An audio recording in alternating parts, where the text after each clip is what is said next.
It's been a while since I recorded anything, since I posted anything on YouTube, since I streamed. And if you're wondering, there's been some personal stuff going on that has kind of kept me from doing a lot of that stuff, as well as me trying to figure out my schedule because of my new job. So just bearing with me here. I'll figure out my streaming schedule probably this coming week. Figure that out, and I'll let everybody know in the Discord. Link to that will be in the description below this video. This is something I'm going to try out on my channel.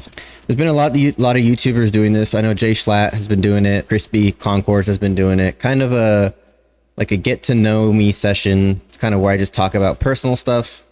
And you know, if me talking about some of the stuff I've been through helps one person, I think it's a success. So this is kind of a off the cuff. You know, I debated about kind of scripting this, doing key points or whatever, but I'm kind of just gonna wing this. I think it's more from the heart that way, and it's kind of less, you know, it's more authentic that way. So this is gonna also be uploaded as a podcast on Spotify, on Google Podcasts, and Apple Podcasts. On a podcast about nothing, it will just be a separate series called McFly Talks. But yeah, it's kind of what this is going to be about. I wanted to do one today just because I haven't been posting a lot and there's been stuff going on. But I've noticed a lot of people coming into my stream and into Discord and stuff that just have been having issues with relationships in general, whether it's, you know, married couples or just having issues in their relationship. So I kind of wanted to talk about that. Now, I know I'm not an expert in it by any means. I have, you know, the issues in my relationship too. Every relationship has issues. There's no perfect relationship, but I kind of wanted to talk about what I go through personally. And like I said before, if it helps anybody else to see that somebody else is going through that, or kind of ways that I've helped fix those issues, that will be helpful to me and hopefully helpful to you.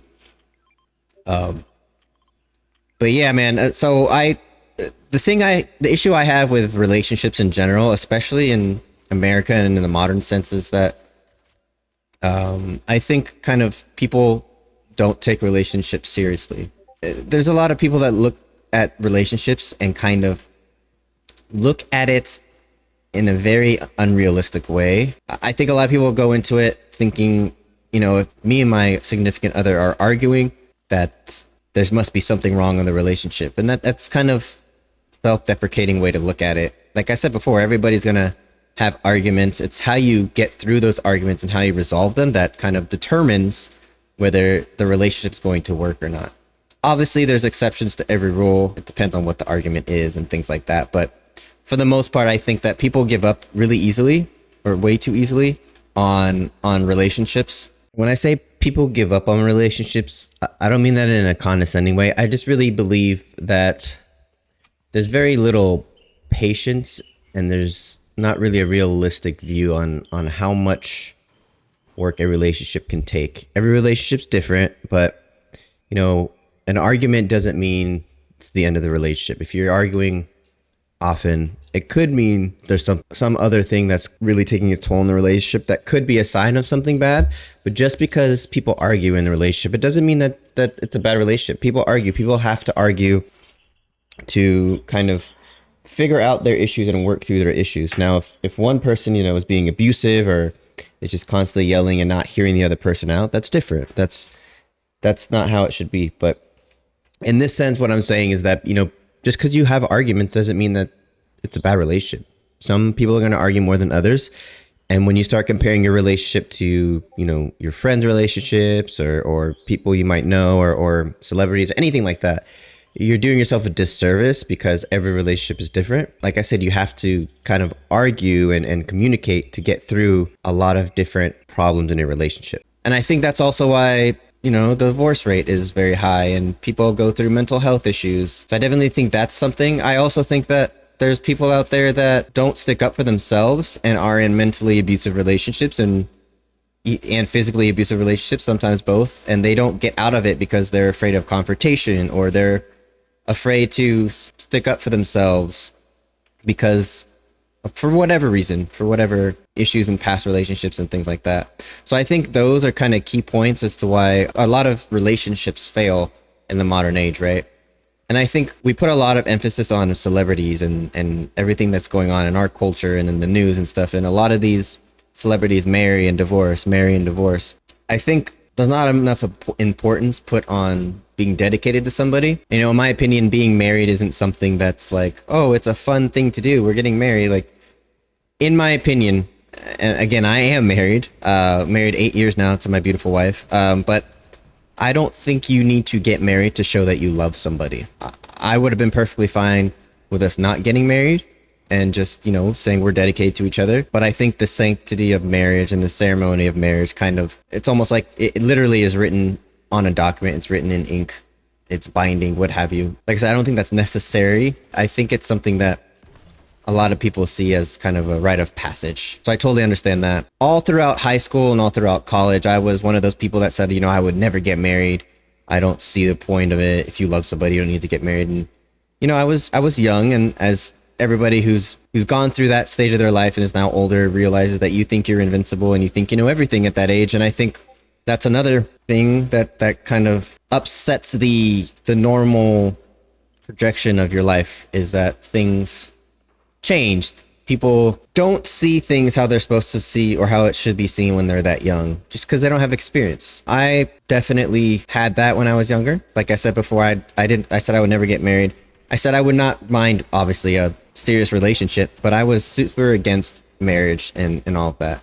And a lot of that had to do with my past. You know, my parents got divorced, and I had to live through that and kind of go through that at a very young age when I was 4. And I don't remember a lot of things before I was 7, but I remember a lot of going through that. And it's definitely had an effect on me in my relationship.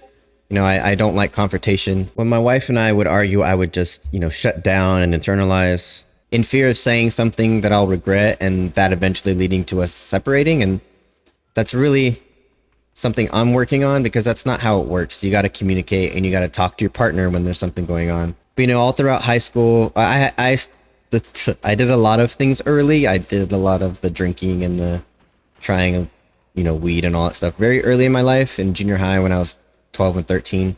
And my first serious relationship was in junior high. And, you know, we were together for a few years from 12 to 14, and she moved away. And I was like, you know, I think I'm just going to not be in a relationship and be single. And I was going into high school. I figured it'd be more fun to be single and all that. But I ended up being pretty much a loner in high school because I switched districts, I moved, and I really didn't have any friends and really wasn't social at all until senior year. When Greg, you know, my buddy from this podcast, he kind of like reached out to me and we started hanging out, and it's kind of been we've kind of been inseparable since. But yeah, all throughout high school, I was kind of a loner. I had my, you know, little flings or what have you, but I never really got into a serious relationship in high school.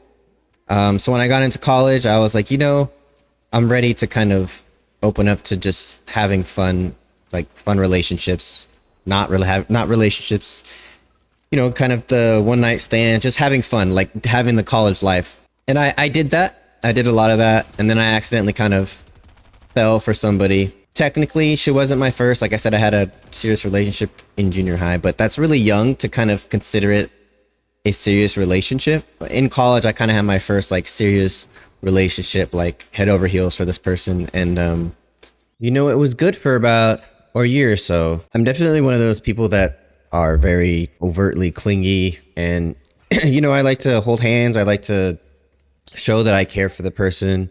Basically, I'm one of those people that's very like into the person, and I like to show them that I'm into them. And there's a lot of people that aren't like that. There's a lot of people who kind of just want to do that in private. And it's not like I'm, you know, making out with this person in public or anything like that, or at a kid's birthday party. It's a little bit of an inside joke. I'm one of those people that like, I'm very open about how I'm feeling about the person. You know, I really like to be close to them when I'm into them. So that's kind of how I am. And a lot of people are not like that. She kind of was more laid back about it. She wanted to take things slow and all of that stuff. And I didn't. I want to dive in the deep end of things. And I'm still like that But she wanted to take it slow, and I was respectful of that. And I'm very sensitive. I wear my heart on my sleeve. And so we went to a friend's party, like not even a mile away. And she invited me. She was the one that was invited. She invited me to go with her, obviously, because we were dating and stuff. And we got there, and I'm very, very awkward, or at least I was back then socially. Like, if I don't know somebody, I don't try and go and make friends. If I don't know anybody, I seclude myself, type of thing. I'm very socially awkward and antisocial. But so we were hanging out and stuff, and she was going around and introducing me to people, trying to get people to know me and stuff. And but she kind of like walked away maybe 35-40 minutes. She said, I'll be right back. And she went up there with friends, which most of them were guys, by the way. And she went and they had like a smoking session and stuff. And they were in there for 35-40 minutes. And as time went by, I started getting more and more upset about it. Just like, what is she doing up there? I'm here by myself. I don't know anybody. It just made me very, very upset. And the more I dwell on things and think about them and are left to my thoughts, the more upset I make myself. And I got to the point where I was just so angry, like I didn't even want to look at her, type of thing. Gave her the silent treatment, and she wasn't for that, but we worked it out. And it just eventually, my actions caught up with me, and she kind of was like, I don't feel for you that way anymore. We should just be friends. And I didn't take it well, and I kind of lashed out at her, and it ended up being pretty ugly. Because I get so upset, or I used to get so upset, she essentially like blamed me for keying her car, and then the cops were called on me, and I had to prove that I didn't key her car. It was a mess. It was a huge mess. And then I got into a rebound relationship like 6 months after that, when I started finally like getting out of my super depression, because this person that I adored and basically worshipped told me that I wasn't worthy. I was in a rebound relationship, and this one was more so about the sex than it was anything else. But I still can't. At this point in my life, I wasn't able to separate those two things. The lust aspect and the love aspect. I was very confused. And this girl, one day, she just decided that she didn't like me anymore. And not to get into too many details, but I kind of let her do a lot of things to me that I shouldn't have. Essentially, she waited till we had been together for 3 or 4 months to tell me that she essentially had a venereal disease that was super contagious that she didn't tell me about until we were together for a while. And she was just trying to sabotage the relationship. She went back home for summer break, and she called me while she was there. She's like, I went out with my ex last night. And she was really sabotaging the relationship. And I think a lot of it came down to, she wanted to just have a fun, we're just hanging out, friends with benefits type of thing. And I told her I didn't want that, and to make sure I didn't feel bad, she kind of went along with it. But at some point, I think she just kind of snapped, and she's like, I don't like you like that anymore, and I don't think we should even be friends. So at this point, whatever depression I thought I had dug myself out of, I pretty much fell deeper into for about another year. And it kind of was really, really, really bad. Essentially, all of my cares of all the important responsibilities like school, family, friends, working, taking care of myself, feeding myself, like all of that stuff just went out the window. I was going to parties, hooking up with girls I'd never seen or met, and still don't know their name to this day. Like, I'm doing all that, self-deprecating stuff. Really, really in a really bad place. And really what kept me alive was kind of my friends, Greg and some of my other friends that I honestly don't really talk to anymore, but they all kind of like were there for me and helped me through it. And one of my roommates too, who was kind of going through a similar thing as I was at that same particular time, which was kind of ironic, but all these factors kind of helped me through that time. And like I said, honestly, I don't know where I would be if it weren't for those friends. So, but I tell people all the time to try not to disown your friends. And I'm very bad at that when I get into it, kind of those moods or those bouts of depression where I shut everybody out. And if it weren't for my friends, man, I don't know where I would be, to be honest with you. So if you have people that are close to you, make sure that even in tough times that you at least reach out, at least you talk to them, But anyways, all of this kind of led to how I now am in my relationships, or how I was coming out of college in my relationship, and even early into my marriage, where I just did not like confrontation. I thought anything I would say would cause her to leave, because that's what they all did in the past. You know, they would leave me if we had one little slip up. We had to discuss it. We had to work on it, and we both have our faults, and we communicate and we talk about it. And I think that's what a lot of people don't understand, is that they need to communicate. Communication with your significant other is key in these types of things. You need to make sure that you're on the same page about what you want for the future of your relationship, and not try to appease the other person, even if you don't want to do those type of things, right? I can't tell you how many times some of my friends have been in relationships and they're like, you know, she or he wants kids, and I don't know if I could do that. And come to find out, that's a deal breaker for their significant other, and they're like, well, we'll just figure it out. They never do. You got to set boundaries at the beginning of relationships. You have to tell your person that you're getting into a relationship pretty early on that, like, hey, this is what I expect if we ever get serious. I'm not saying we're gonna get serious now, but if we ever do, these are the things that I expect. And you need to have like bullet points, literal bullet points of like, you know, I want kids eventually, I want to get married, or I don't want kids, or I don't want to get married. Whatever it is, you just need to come out clean with it and tell them, because you know, you don't want to be in a relationship 18 to 25 and come to find out you don't want any of that, because now you've wasted 7 years of your life with somebody who's not right for you. You know, you learn from those experiences, you learn from that relationship, and you take it into your next one.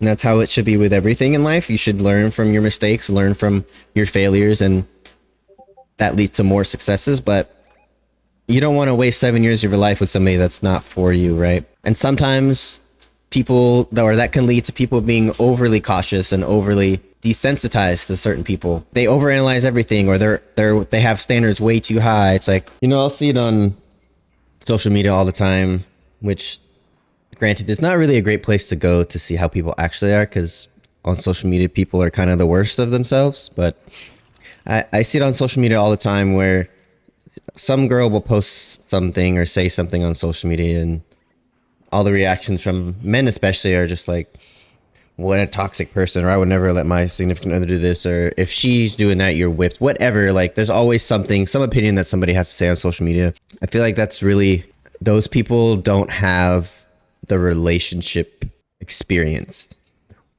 that, and or they don't have like a realistic outlook on relationships. I'm all for people setting standards, having at least a little bit of high standards to kind of protect themselves.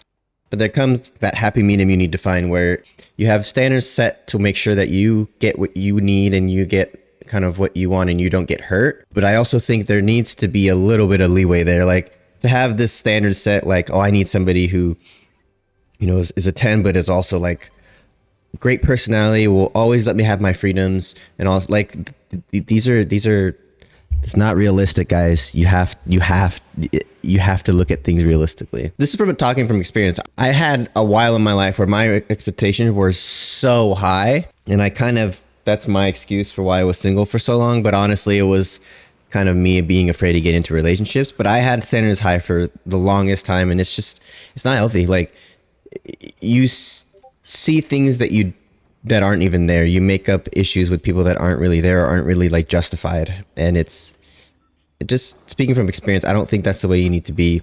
Get to know somebody first. Like, don't automatically say, okay, these are things I don't like about this person.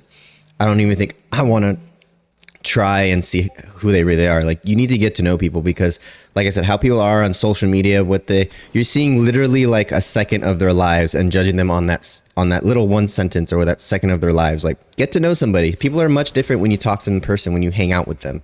And I think that's for any relationship, friendships, you know, dating relationships, friends with benefits, whatever. Like, just let them prove to you that, you know, that they're actually a decent person, or somebody that you could see, you know, spending time with. You don't know what you're going to be doing to kind of appease and compromise for that person. And there's a lot of people who insist that they're not going to compromise themselves for anybody. And I don't think that's true. Everybody's got to compromise a little bit of themselves and change a little bit of themselves.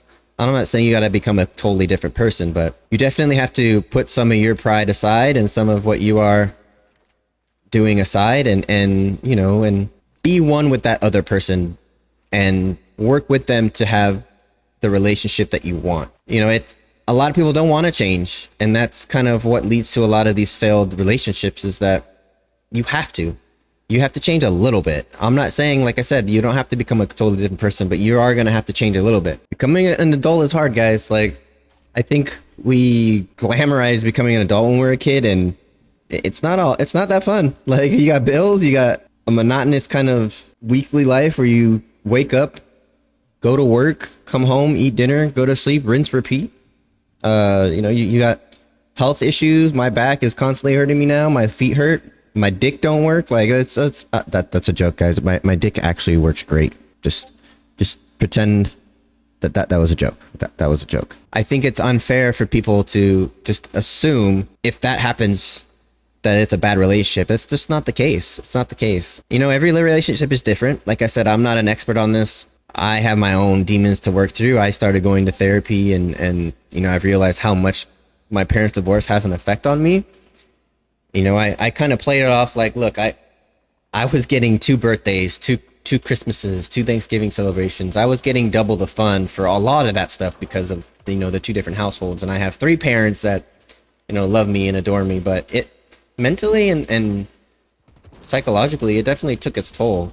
And I think people forget that things that have happened in their past lives lead to that. And yeah, there's going to be people that are batshit crazy when they're in relationships. That doesn't mean that they don't deserve love too, right? These are things you have to work on as a person, and as a couple. Like, you got to be there for each other and say, I want to work on this with you, but be honest with them. Don't be a pushover. Like, look, I love you. I love who you are as a person, but some of these things you just can't do that. You can't be like that. You can't treat me like that. And that's something that you have to communicate with, like I said before, with your significant other. Those are things that you have to talk about. Be very, very, very straightforward and stubborn about. You just can't be a pushover. But I think, honestly, people definitely need to kind of take a step back in their own relationships and, like, look at their actions too, right? A lot of people want to play the blame game on their significant other, why things are going bad, but what could you have done better? What could you have said differently? Or maybe there was a time where you attacked your significant other and that led to an argument, or you just had no patience and you said something out of frustration that maybe you shouldn't have said, right? These things can take a toll, right? People are like, oh, they're just words. Like, words can cause irreparable damage. We know this, and people want to act like words don't hurt. Like, they can cause mental issues, psychological issues, especially when it's coming from the person that means the most to you, right? So I think that's really important. And everything I'm saying doesn't really just apply to your significant other. This applies to, like, friends, this applies to your children, your brothers, your sisters, all of that stuff. I just really think that it's important to discuss these things with anybody you're in a relationship with. That's kind of all I'm talking about. But I think these are going to be longer as I kind of get the hang of it. But let me know if you guys like these types of videos, kind of just me being serious and getting down and dirty with everything and discussing stuff. So, like I said, these are going to be podcasts. I'm going to upload them to YouTube as well. So I hope I could have helped at least one person with this. I appreciate you guys hanging in there, and hopefully you guys like this content. Make sure you like and subscribe. I love all of you. Thank you so much. And remember that good vibes are contagious.